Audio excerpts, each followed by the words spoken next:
আপনারা কি জানেন ইংরেজির পরে লন্ডনের মানুষ কোন ভাষায় সবথেকে বেশি কথা বলে? চলেন জেনে আসি। Where are you from? London. London. So do you know what is the most spoken language in London after English? Possibly Arabic. Dutch. Dutch. I know. I would say Indonesian, Pakistani. German.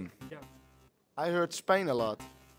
আপনি কি জানেন লন্ডনে সবথেকে বেশি ব্যবহৃত ভাষা কোনটা ইংরেজির পরে? I think Italian bhasha. Sorry bro, I don't have any idea. Spanish? Spanish.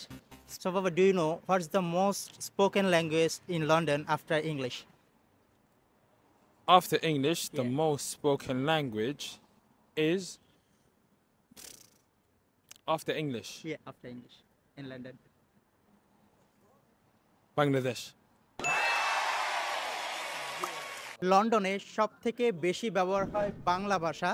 প্রায় 71,000-এরও বেশি স্পিকার বাংলা ভাষায় কথা বলে, যেটা আমরা বাঙালি হিসেবে জানি না। তো আপনিও যদি কেউকে জানাতে চান ভিডিওটা শেয়ার করুন। ধন্যবাদ।